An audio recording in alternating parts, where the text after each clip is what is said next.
imbaraga zacu, uri amahoro yacu, uri ubuzima, uri imibereho, uri hanze, ibyishimo twaburiye mu miryango, ibyishimo twaburiye mu kazi, ibyishimo twaburiye mu bavandimwe, ibyishimo twaburiye mu nja, twageze iwawe turabibona.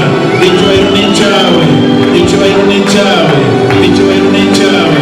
Urakoze Mana yacu, urakoze Mana yacu, urakoze Mana yacu, urakoze Mana yacu, urakoze kuri Mana y'amahirwe, amahirwe twari twarabuze, amahirwe twaburiye ahandi, twageze iwawe turayabona.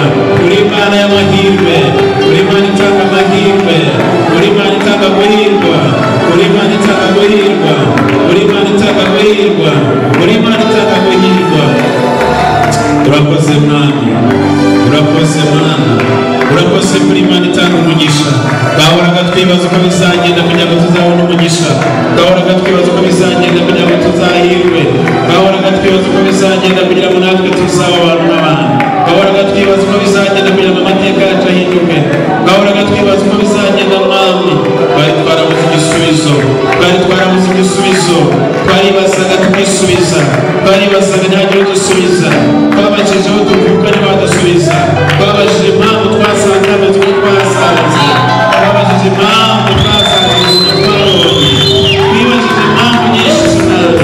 Abo twabajije ntabwo badushubije, abo twabazaga ntabwo badushubije, abo twabazaga ntabwo badushubije. Mwami Mana, twabaje ababyeyi impamvu babaye ubuzima twabasanzemo, twibajije impamvu twavukiye ku mazu ameze kuriya, twibazaga impamvu twabaye kuriya buzima, nta gisubizo baduhaye. Habwa icyubahiro nyir'ibihe, kuba twageze iwawe ukadusubiza, kandi ntacyo tugeze iwawe turamenya, twari dushoboye tuzi imbere yawe Mwami turasubizwa. Icyubahiro n'amashimwe ni ibyawe, icyubahiro n'amashimwe ni ibyawe, icyubahiro n'amashimwe ni ibyawe, icyubahiro n'amashimwe ni ibyawe. Urakoze Mwami, urakoze Mwami, muri ibyo rubaga uracyari ya Mana ivuga bikaba, uracyari ya Mana itegeka bigakomera, uracyari ya Mana, uracyari ya Mana, uracyari ya Mana, uracyari ya Mana, uracyari ya Mana, uracyari ya Mana, uracyari ya Mana, uracyari ya Mana, uracyari ya Mana, uracyari ya Mana, uracyari ya Mana, uracyari ya Mana, uracyari ya Mana, uracyari ya Mana. Ku nyanja itukura Mwami uracyari ya Mana, ku butayu uracyari ya Mana, i Kanani uracyari ya Mana, mu gihe cya Gideyoni uracyari ya Mana, mu gihe cya Yesu uracyari ya Mana, mu gihe cya Kalebu uracyari ya Mana, uracyari ya Mana, uracyari ya Mana, uracyari ya Mana, uracyari ya Mana, uracyari ya Mana, uracyari ya Mana, uracyari ya Mana, uracyari ya Mana, uracyari ya Mana, uracyari ya Mana.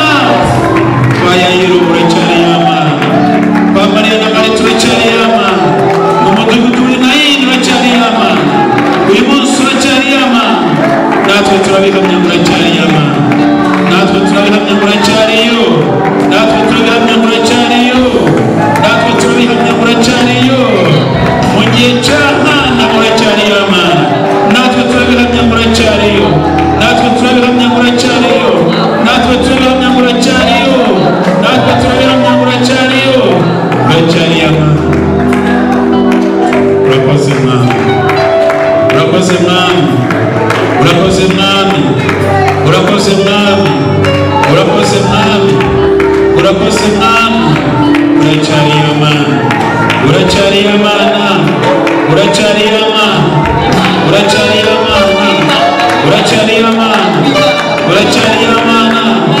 Imana y'umubyeyi wacu uracyari ya Mana, Imana y'intumapuro gitwaza uracyari ya Mana, Imana uracyari ya Mana, Imana ya Abrahamu na Isaka na Isirayeli uracyari ya Mana, Imana irinda amasezerano uracyari ya Mana, Imana ihindura amateka uracyari ya Mana, Imana ibabarira ibyaha uracyari ya Mana, Imana ikiza uracyari ya Mana, uracyari ya Mana, uracyari ya Mana, uracyari ya Mana, uracyari ya Mana, uracyari ya Mana, uracyari ya Mana.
dusome ijambo ry'Imana.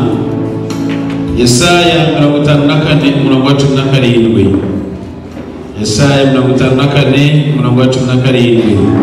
Biravuga ngo ariko nta ntwaro bacuje kurwanya izagira icyo gutwara, kandi ururimi rwose ruzahagurukira kukuburanya uzarutsinda. Ibyo ni byo murage w'abagaragu b'Uwiteka, kandi ubwo niko gukiranuka kwabo guturuka aho ndi. Amen. Yesaya 54:17 dusubiremo. Ariko nta ntwaro bacuriye kurwanya izagira icyo gutwara, kandi ururimi rwose ruzahagurukira kuburanya uzarutsinda. Ibi ni byo murage w'abagaragu b'Uwiteka, kandi ubwo niko gukiranuka kwabo guturuka aho ndi. Amen. Akira ijambo ry'Imana. Azavuga Imana bawumvisha.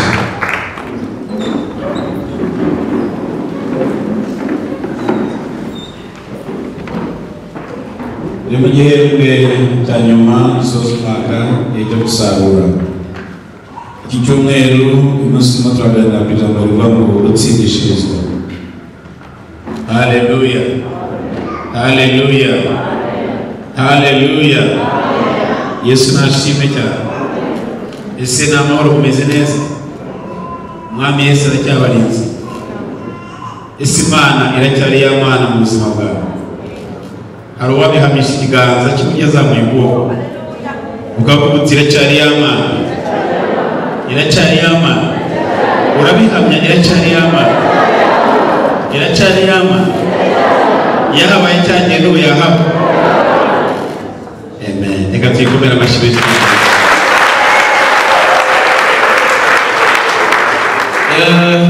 Dufite igiterane mu kanya ndabera kuri Omega. Igiterane cy'umurenge wose wa Kinyinya, amatorero yose y'umurenge arahurira kuri Omega.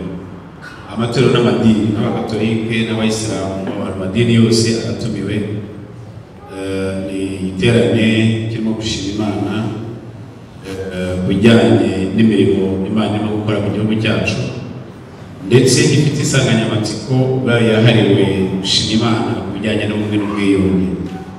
Rero mu kanya tuba turiyo, hanyuma turaza kuvayo tugaruka hano saa 10 tuje kongera kutwiga no kwinginga Imana. Turumva uyu munsi rero turi bize cyane mu nzu y'Imana.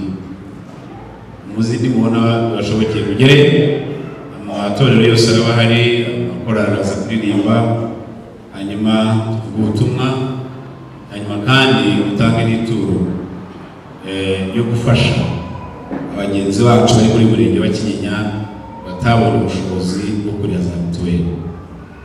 Ese hano hari abantu badafite mituweli barimo? Barahari? Uzamura amaboko turebe niba muhari. Bayigora kari itorero ryose uzamure cyane turebe. Mufite imiryango mubarizwamo? Mufite imiryango muhaguruka bari bazamuye turebe. Urumva turajya gufasha ahandi uzayifasha se? Bagombye guhera kuri twebwe turi hano.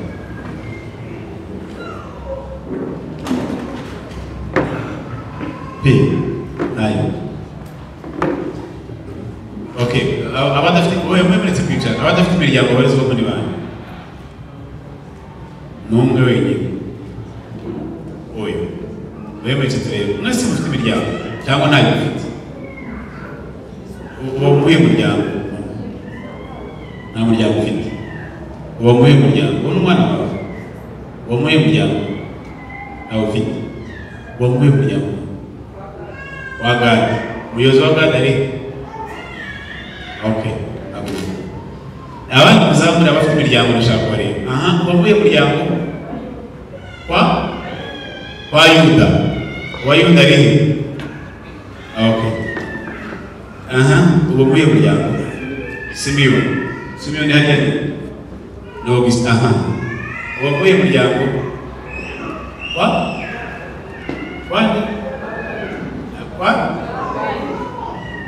Kwa Gadi. Uyu mudamu. Kwa Rubeni. Rubeni ari okay. Ndashaka bafite imiryango wese muzamu.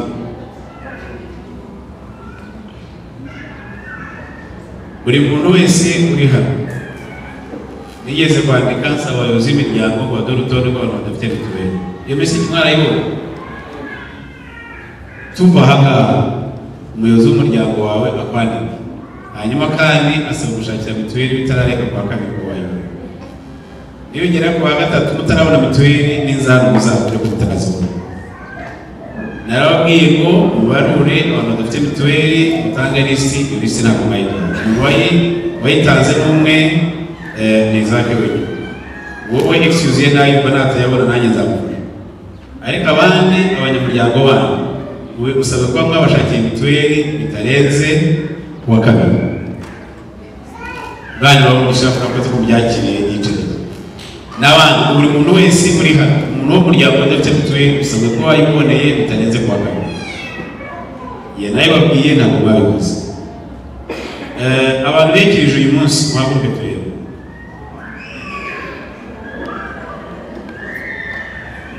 Abekereje uyu munsi hano mu itorero.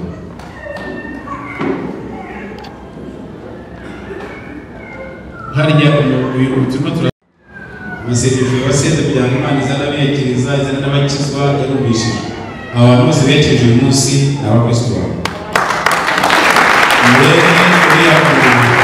Uriya mudamu mwiza cyane, nidusoza amateraniro umwegere umupasitori mwiza azabashumba neza kuvuga. Abandike babakwiye umuryango. Imana imugisha cyane. Umuyobozi w'umuryango kwa Yosefu ufite inshingano zo gusenga kugira ngo itorero rizamuke, abantu bazakizwa nibarenga 50 bazaba ari abawe bose. Ariko niba ryasiye 50 tuzabagabanya iyindi miryango, tuzamenye ko utavuze ubutumwa neza cyangwa utasa. Sibyo? Hariya ninde uyoboye umuryango wa Yosefu? Umusaza. Umusaza usenge cyane gusa. Abantu bazakizwa muri iki gihe bazaba ari abakristo bawe. Yesu nashimwe cyane. Hari ababyeyi abantu twari kumwe ejo mu masengesho twavugana ku kibazo cy'aba bana. Murabyibuka? Muzamura amaboko turebe. Ndashaka ko umuntu uri buze kwandika akabwira ngo tuzabone ya mibare twakora. Monsieur Cyane. Birahari.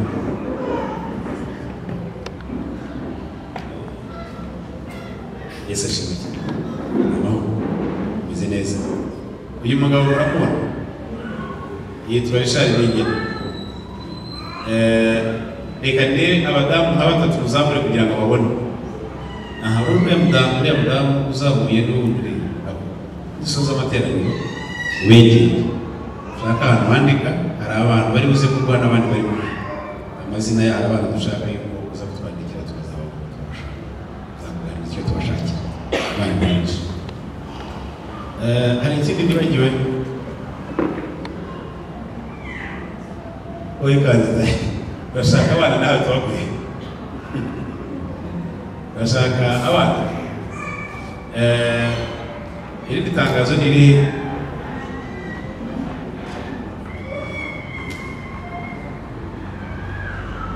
ibitenge. Gahunda y'ibitenge murayibuka gusa iyo bavugaga mu mabanga guhisha. Imana yaduhaye umugisha hano mu rusengero turi mu masengesho iduha ibitenge bishyashya. Hanyuma y'abadamu bashiki bacu bagiye kwambara muri iyi minsi bakabiri. Kandi yaduhaye ajya kuduha n'uwerekeye abo ngabo. Ubundi dusoza abari bahari batari baje kwihangana.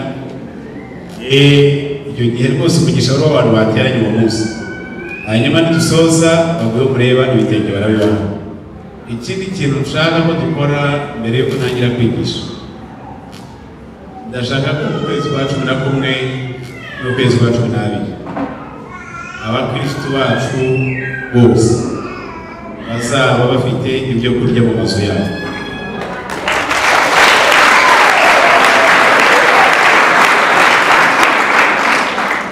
Iyo muza abakristo bose uvuga ngo twese nanjye ndiwe twese mu rusengero hano ukwezi kwa 11 n'ukwezi kwa 12. Iyi season biragaragara ku bimenyetso tubona kuri tele biratwereka ko kutazagenda neza. Ku imvura yaguye nabi imyaka ishobora kuzamuka. bebwe rero abo mu nzu y'Imana dutungwa. Hari Satani yabwiye Yesu gufata aya mabuye y'indero bigaturya, aramubwira ko yanditswe ngo ntabwo dutungwa n'imigati gusa, ngo ahubwo n'amagambo ava ku Uwiteka aradutunga. Yashaka kubwira ngo iki? Abizera Imana, Imana ibatungira n'ubihe bikomeye. Ntabwo duhanga amaso isi, ahubwo amaso tuyahanze Uwiteka. Imana yacu ni data, ni data, ntabwo ni data wacu, ni data. Rero iradutunga. Buri iki gikorwa tuzagikora guhera ku bantu.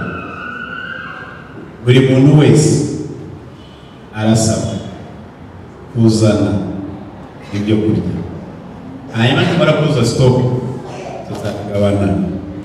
Buri muntu wese atware ibizamutunga mu kwezi kwa 11, hanyuma nanone twinjira mu kwezi kwa 12 niko tuzabigenza. Nidusatira Noheli nzababwira n'ibindi tuzongeraho bikunda kuribwa cyane mu isi. Haleluya, haleluya. Yesu nashimwe cyane. Nta kintu kibi cyane ubete kuriya ugira ubuntu bwo kumenya imitekerereze y'Imana no kumenya umutima w'Imana w'abahanuzi. Imana ntabwo ushobora kwishimira twicaranye hano dusenga, hanyuma twaza gutaha umuntu mwari mwegeranye akabura. Ntabwo Imana yatwishimiye. Ni ukuvuga ngo niba negeranye na Pasiteri Kimenyi, uko itorero ubundi ribaho yagombye kubaza ikibazo cyawe, ariko kubera Satani yagiye mu buzima bw'abantu akabangiza, nukimubwira ntinya kukivuga ngo cyo natumva hano. Igihe cyose ubaye sivuze ngo mugende n'imbivuga bamwamwita, mugende simwe kugenda uterure amafaranga yose utunze kuri konti zawe, sikubwiye kugenda uterure ibyo kurya byose ufite mu nzu. Ariko nibura tekereza ngo ese ubushobozi mfite Imana impaye muri uyu mwaka, Imana impaye umugisha muri uyu mwaka, Imana indinze muri uyu mwaka, ese iyo nza kuba nararwaye najya kwivuza, ese iyo muri aksida banari kujana, iyi Mana yandinze kuba nkiri muzima, basi nafashe nk'imiryango 3 cyangwa 4 nibura nkayihaye, nibura wenda nkavuga ngo muri iki sinzi kugira ngo bizatworohere. Niba tuzahitamo ntabwo wenda dushobora kutazabona ibintu byose bituboneka: kawunga, umuceri, ibirayi, ibitoki, amakaroni, sauce tomate, dushobora kubona kimwe. Ariko nacyo nukibona kuko kizakivuye mu nzu y'Imana, uzakirye kizakugwa neza kandi kizakubera umugisha. Yesu nashimwe cyane. Haleluya. Ndaza gusaba munyemerere uko turi bubikore, abantu twese twumva buri muntu afite ikintu yazi. Nigishaka kizabe ikiro kimwe cya kawunga, nibishaka bizabe ibiro 5. Nubona ibiro 100 Imana izakugurisha, nubona ibiro 500 Imana izakugurisha. Nubona gukorera Imana nta gihombo cy'umuntu ufite. Hari igihe twigeze gutanga ibyo kurya urone gitanye gutanga za kompani, biriya bigori nabikuye mu mutari wacu, imodoka yazanaga ibintu nayo bipakira bizanira bishesheje iyo ngiyo, ntabwo ari kawunga twagusaba. Ariko abantu barari iminsi iricu. Yesu nashimwe cyane. Haleluya. Kandi se hari uwahombye se? Ababigize ko hari mwese mwarahombye cyangwa mwarundi? Mu mishinga itagihomba, umushinga wo kugira neza n'igihombo. Ndabasaba uko Imana ibashoboza. Iki gikorwa tugishinge muri coordinatingire ibyo kurya. Ufite ikiro kimwe cya kawunga ntuzati, ufite 25, 200, 200, 500. Ufite toni cyangwa Imana ikazashoboza nkabona nka toni, nibwo nakwishima. Icyo uzabona cyose Imana yagushoboje uzakiza, ko dufite abantu hano bashoboje. Harimo inzara, abantu barashoboje. Rero mu nzu y'Imana tugomba kwirukana iriya dayimoni izabizima neza. Hanyuma tuzabitanga duciye mu miryango. Abantu badafite imiryango babandi bari bahagurutse bari he badafite imiryango muhaguruka. Okay, Anjyana rwose uracyakomeje kubona abayoboke abo uriya mudamu ko uyu ni wari basengera kuno kwezi kose. Iyi mirimo yose mubona iba abantu bakizwa abandi biyakiriza nibo basenga. None rero namwe abayobozi b'imiryango bo barandeba nabi bihangane namwe igihe cyanyu nikigera muzababona ntabwo mugomba uretse kwicara. Murimo murabona uriya mudamu nidusoza mwese mugenda bandika abashyire mu muryango. Hari umuntu udafite umuryango warizwamo. Ni ukuvuga ngo ibyo tuzabona Imana izadushoboza byose tuzabitanga duciye mu miryango. Uretse wenda ibitenge byacu Imana yatwihereye turaha ibyo bitari duciye mu miryango, ariko ibindi Imana izaduhera hano tuzajya tubitanga biciye mu muryango. Yesu nashimye cyane. Haleluya. Nta sitoke dufite nini, ariko muri iki gihe nzemera ngire sitoke hano batayima, nzafata ofisi ya nyine kuri sitoke mujye muzana mushyiremo, ariko nzajya nakira ibifunze muri 25. Niba uzana ikiro kimwe ndakazana amagara 3 ndakazana muzuza mu twangarupe twinshi bitera akajagari. Ababishinzwe bajye banza babyegeranye n'ibigera 25 mugafuka kamwe bazanye nzajya mbabiki. Hanyuma tugomba kuba twabitanze tararenza itariki 15 z'uko kwezi kwa 10. Bari kwa kangahe kugira ngo abantu babe barimo kurya, hanyuma twitegura no kwa 12 twitegura no kuzarya Noheli neza. Ibaze umuntu aba yiruka mu masengesho n'ijoro akabara kagakomeye. Ninde muntu wumva ari azatubonera ibyo kurya azaduha azamuka ukuboko tureba. Imana ngo umugisha uzabaye imbere, Imana izagutabara imbere. Uzamure cyane uti igihe numva nzabibona ibyo kurya nkabizana. Yaba kawunga muzamure. Okay. Reka nsabe Pastor Kimenya abanyandikira ko nijye uzabikurikiranira. Ariko hari abanyandikira bandika cyangwa mugaza kwandika nshobora, ariko nta kibazo nabandike kubona ko umwanya ndacyamufite. Muri yanze kwigisha 5, 10, 20 amasaha 3 afasani kandi meseji gatanu azafumuze twe turamya Imana mu gihe Kimenya arimo kubandika tubagwe kugeza imbere ndatuza.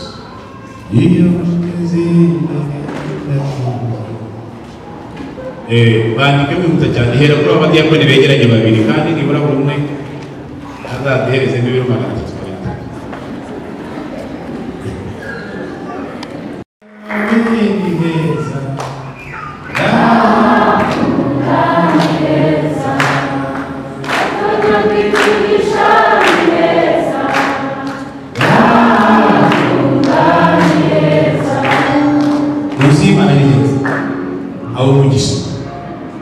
Haleluya. Imana tuzanire abateramo kandi nabo bagira abateramo Yesu. Bibiliya yatubwiye ngo Yesaya 57:17 ariko nta ntwaro bafite kurwanya izagira icyo gutwara kandi ururimi rwose uzakurikira kuburanya uzarutsinda. Ibyo ni byo murage ku bagaragu b'Uwiteka, kandi uko niko gukiranuka kwabo guturukaho ni amen. Umurage w'abagaragu b'Uwiteka ni uwuhe? Ni ugutsinda. Umurage w'abagaragu b'Uwiteka, umurage w'abana b'Imana, umurage w'abitiriwe izina ry'Imana, umurage ni ikintu uhabwa uko aho ugikuyeho ukomoka. Umuntu uguhereza umurage ni umuntu ukomokaho, ni igisekuru cy'iwanyu cyangwa se ni ikinyirakuru, nibo bantu bakoresha iyo terime yo gukuraga bakagumurage. Umuntu udakomokaho yaba inshuti yaguhaye abaguhaye impano, ariko umubyeyi aguha umurage. Imana y'umuntu ngo abo nguwo ni umurage wabo, ngo ururimi ruzakurikira kubaburanya ruzatsindwa, bazajya barutsinda. Intwaro zose bacuze kugira ngo zibarwanye ntabwo zizabashobora. Uwo ni wo murage w'abana bitiriwe izina ryawe. Yesu nashimwe cyane. Yesaya ni umuhanuzi mukuru, ni umwe mu bahanuzi bakuru. ni umugabo ukomeye cyane Imana yakoresheje ibintu bikomeye cyane. Yanditse igitabo gifite ibice 66 wera ku gice cya mbere kugeza ku gice cya 39 yari arimo abwira ubwoko yabwiraga igihugu cyo kwa Yuda ubwami bw'Abanyayisirayeli Imana yamutumye. Yari arimo abwira ngo nimwihane, niwe muntu Imana yahagurukije mu gihe cye atangira kuvuga iby'agakiza no kwihana no guhindukira no kwitegura kwakira Mesiya uzaza. Yesaya yabashije kubona Yesu imyaka 700 imbere y'uko Yesu avuka. Yari umuntu ukomeye cyane, yari umuntu ureba akavuga ibintu bizaba mu myaka 700. Mu gice cya mbere kugeza ku gice 39 yarimo abwira Abayuda kwihana. Ni umugabo wakoze ku ngoma enye yakoranye n'abami bane. Igice cya mbere umurongo wa mbere muhareburaho Uziya, Hezekiya, yakoranye n'abami bane ku ngoma ye. Yesu nashimwe cyane. Haleluya. N'umuhanuzi wabonye umwami Uziya abemba umubiri wose wuzura ibintu. Mu gice cya gatandatu handika mu mwaka Uziya yapfiriyemo, uwo munsi unabonye Imana. Umwami Uziya yakoze neza igihe kiza kugera aratandukira ajya mu rusengero ajya gushaka gutanga ibitambo. Abatambyi baravuga ngo Uziya asigaye umwana, arabikorosa arabikora ageze yarabemba. Amaze kubemba baramusohora bamujugunya hanze. Uziya nuko yashoje ubuzima. Yesaya ubuhanuzi bwe muri ibyo bice igice cya 39 yavugaga kwihana. Ahereye ku gice cya 40 kugeza ku gice cya 36 arahindura azana versiyo nshyashya atangira kuvuga ngo nimuhumurize imitima y'abana banjye, ngo nimubabwire iby'urutse umutima. Mu gice cya 40 yaratangiye kubwira abantu ngo nimuhumure ubwo mwihaniye mukabaho ibintu Imana, nimumara kwihana mugahindukira ineza y'Imana igiye kugaragara mu gihugu. Haleluya. Arababwira ngo nimuhumurize ubwoko bwanjye, ngo nimuvuge iby'urutse imitima yabo. Ageze ku gice cya 53 niho yasobanuye neza Yesaya uwo ari we n'ishingiro cyangwa izingiro ry'ubutumwa Imana yamuha. Asobanura Kristo uko azaba ateye n'ibyo azakora, uko azababazwa, uko azakubitwa, n'uko azaba no kuzira ibyaha n'ibicumuro byabo. Imyaka 700 mbere y'uko Yesu avuka. Yesu nashimwe cyane. Haleluya. Haleluya. Haleluya. Umuhanuzi avuga ibintu bitaraba, ntabwo avuga ibyarangije kuba, avuga ibitaraba. Areba ibintu bizaba mu myaka 5 iri imbere akabivuga uyu munsi. Areba ibintu bizaba mu myaka 30 iri imbere akabivuga uyu munsi. Areba ibintu bizaba mu myaka 100 iri imbere akabivuga uyu munsi. Areba ibintu bizaba mu mezi 3-4 ari imbere akabivuga uyu munsi. Uwo ni umuhanuzi w'Imana. Ntabwo avuga ibyarangije kuba, ntabwo avuga ibyo wakoze byarangije gukorwa, avuga ibitarabaho. Yesu nashimwe cyane. Mujye namwe mujye gutandukanya uko Umwuka w'Imana akora, guhanura bitandukanye no kurondora. Kuvuga ngo kanaka nakubonye ejo wanyweye inzoga, kurondora si guhanura. Abantu benshi bararondora ukabita abahanuzi. Watuka ahantu tukamahano wihaniye wakoze icyaha, umuhanuzi ari hano si umuhanuzi. Uwo ni umwuka urondora, iyo ni discerning spirit, ntabwo ari spirit ya prophecy. Yesu ashimwe cyane. Haleluya. Yesaya avuga uko Yesu azamera. Igice cya 53 ku murongo waho wa 5. Ngo nyamara ibicumuro byacu n'ibyacumitiwe yashenjaguriwe gukiranuka kwacu, igihano kiduhesha amahoro cyari kuri we, kandi imibyimba ye niyo adukirisha. Amen. Yari arimo avuga Yesu, yari arimo areba Yesu ari ku musaraba. Yari arimo abona Yesu ku musaraba bamubambye. Yari arimo abona Yesu arimo gukubita inkoni. Arimo yibaza ngo uyu ninde arazira iki? Baramubwira ngo uwo ni umwana wanjye, nzemera ubwo bwoko bwanjye bumara kwihana. Bumaze kugindukira ngo igihano cyajyaga kubica, icyaha cyabo ntabwo kizabica, ngo ahubwo igihano kibahesha amahoro. Dore ngicyo urakira Mesiya. yari mabireba ku myaka 700 imbere y'umuntu aritegereza n'amagoyo ngo ni jyewe yasize ngo ni yashenza kuri we ngo ni twe turi arabatuma gutera mu rubavu ni jyewe. Yesaya kuva bakamureba bati umusaza yarasaze.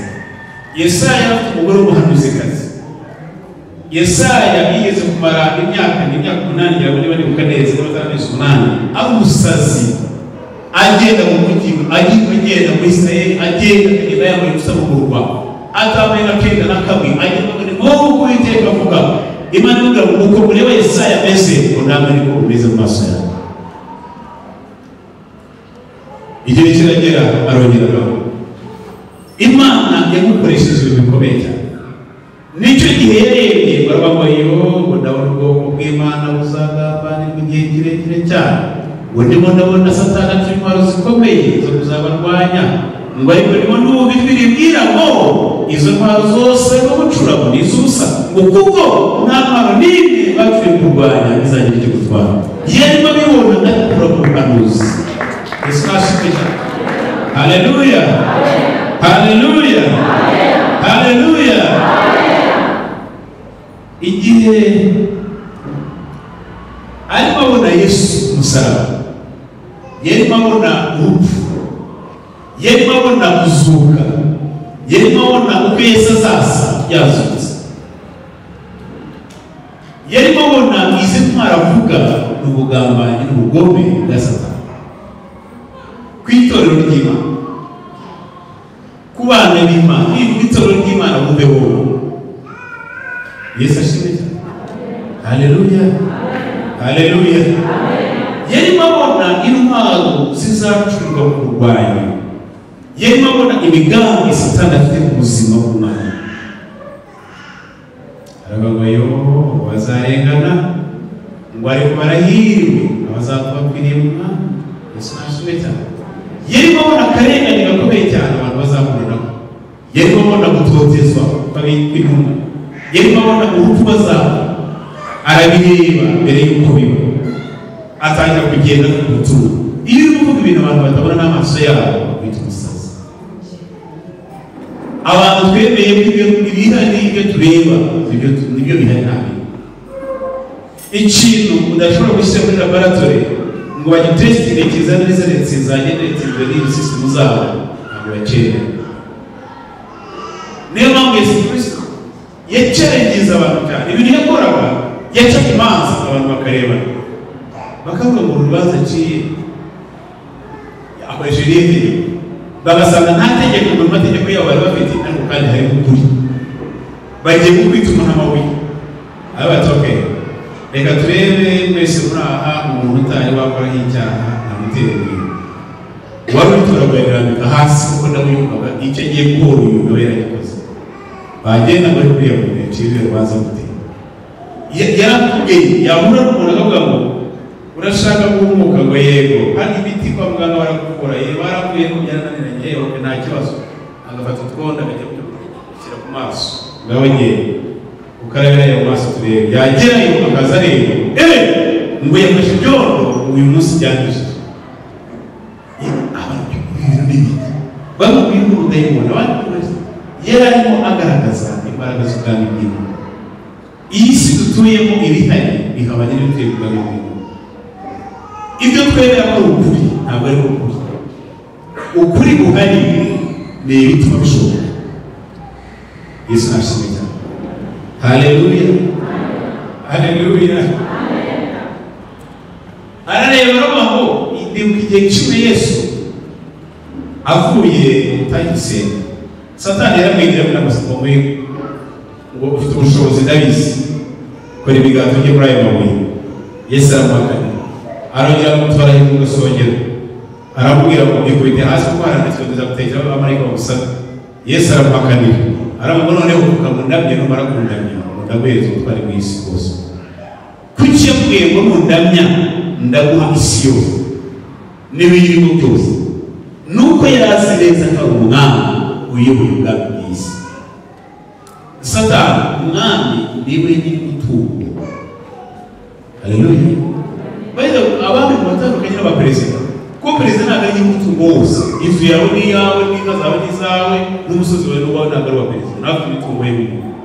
Ni umukozi wa guverinoma yaramutoye igitenge amanda zikarangira akavaho. Umwami rero ntatorwa, abaho kandi ikintu cyose ashaka mu gihugu kiba ari iki.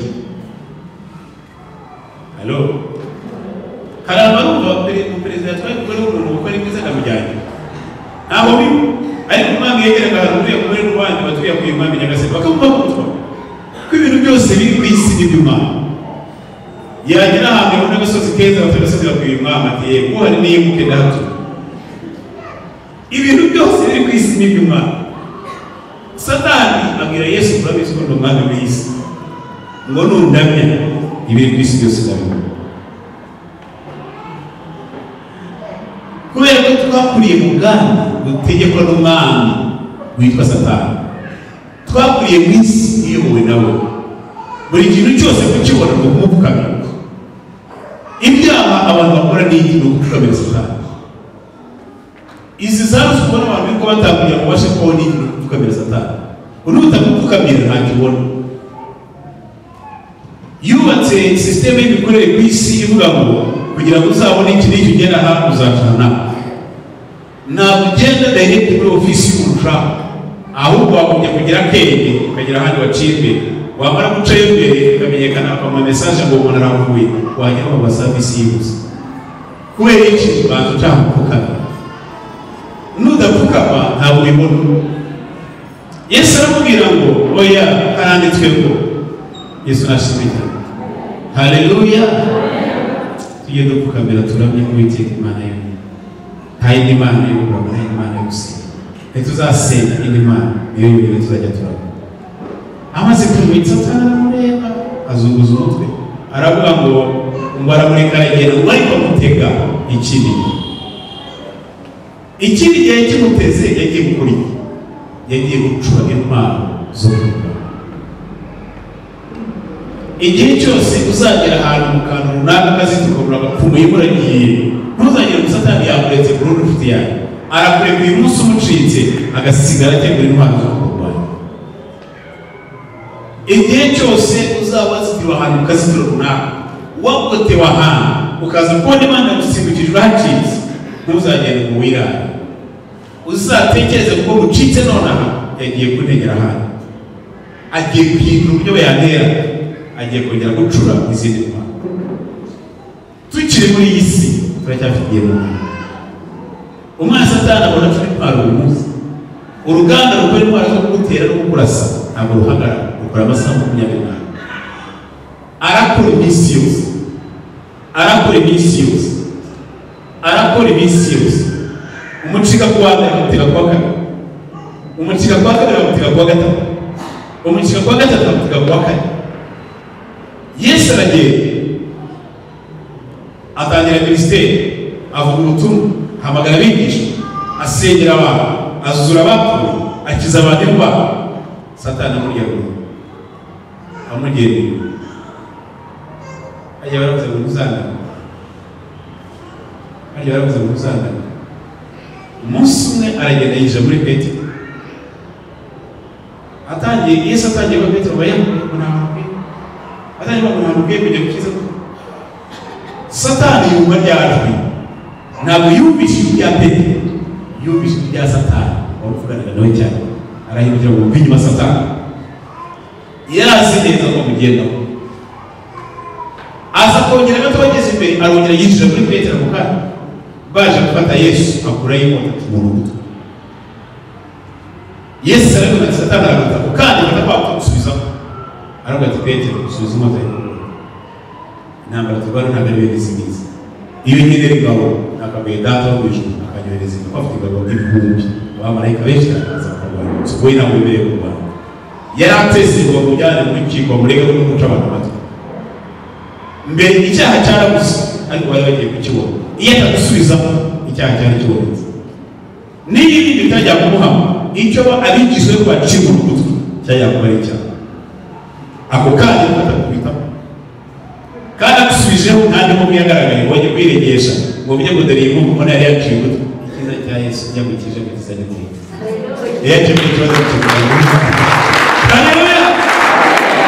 ntabwo gusigira inkovu oya we yasigaranye inkovu ze kugira ngo azereke Toma ko Toma yaravuze ngo ngewe ndashaka muri nabone inkovu sinemera inkovu ati nta kibazo ubundi Yesu we ntabwo inkovu niyo yakize akize yarakize umunsi tuzamubona nta nkovu Yesu nashimwe cyane arangira asibana y'inkovu zikoma barakomeza baragenda bashakisha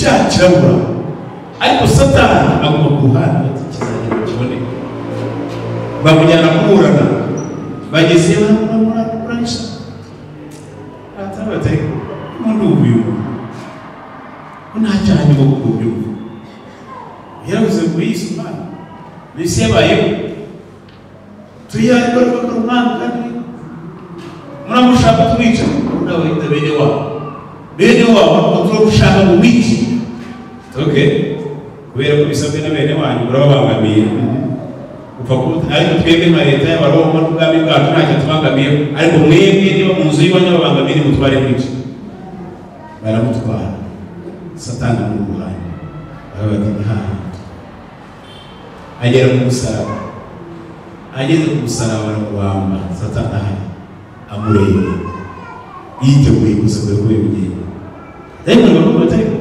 wibwiye umugabo ko utegereze araza gufasha urakudapfa Satani atamucicika igenda biza araza gupfa abandi batoye ntabwo kwigisha umwana we yari yarapfuye se abigishwa ntabwo ntabwo ari gupfa ku Yesu uyu mwana we yari tubireba Yesu yaraza tubireba yakisha umwana mu twumwe nayo yagiye gushyikura tubireba ntacyo ashobora kubaho